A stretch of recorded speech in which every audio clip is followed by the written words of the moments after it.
सर्ववी आणि समर्थ बाप्पा येशू राजा, आम्ही तुझ्या पाया पडून तुझी उपकार स्तुती करतो. तुझ्या नावाला धन्यवाद देतो येशू.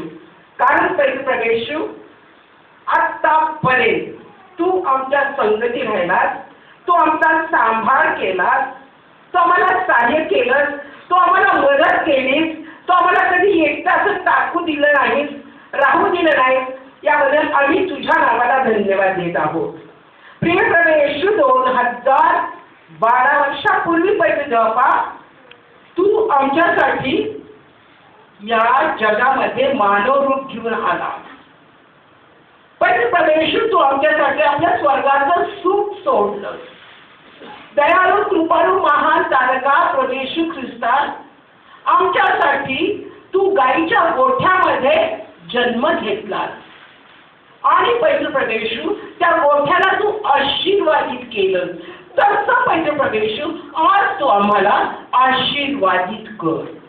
प्रिय प्रभू येशू, दयाघन परमेश्वरा, माझ्या स्तुती पात्र देवा, 2012 या वर्षाच्या शेवटच्या टप्प्यामध्ये आम्ही असताना आतापर्यंत आम्हाला सांभाळलेलं आहे, आमचं संरक्षण केलेलं आहे, आम्हाला धीर दिलेला आहे आणि आमची काळजी चिंता तू घेतलेली आहे.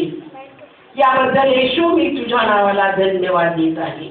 प्रिय प्रभू येशू, तुझ्या गौरवासाठी आज आम्ही या ठिकाणी एकत्रित आलो असताना आमच्यामध्ये तू हजर आहे आणि म्हणून प्रभू येशू, दयाघन परमेश्वरा, माझ्या स्तुती पात्र देवा, त्या तुझ्या सभागृहाला आतून बाहेरून येशू तुझ्या रक्तानं तुझा सगळ्या सैतानी शक्तीला, सगळ्या सैतानाच्या दुष्टतेला आम्हापासून दूर कर आणि या संपूर्ण कार्यक्रमाचा ताबा तू आपल्या हातामध्ये घे. त्याचा सूत्रधार येशू राजा तूच आहे आणि तुझ्या नावाला धन्यवाद देतो. प्रभू येशू, दयाघन परमेश्वरा, इथं बसलेला प्रत्येक लहान तो तुझ्या लेकराला तू आशीर्वादित कर. कोणाला सुद्धा या ठिकाणातून तू रिकामाचं परत जाऊ देऊ नकोस. हो प्रभू येशू, कारण तू म्हणत आहे की अहो कष्टी भाराक्रांत जन हो, तुम्ही सगळे माझ्याकडे या म्हणजे मी तुम्हाला विसावा देईन. देवप्पा येशू राजा, तू आमचं विसावाचं ठिकाण आहे, आमचा आनंद तू आहे, आमची आशा तू आहे. प्रभू, म्हणून आम्ही तुझ्या नावाला धन्यवाद देतो. इथून पुढचा सगळा काळ येशू तू आपल्या हातामध्ये घे आणि तू आम्हाला चालव. येशूच्या नावाने मागते म्हणून तू आहे. आमेन.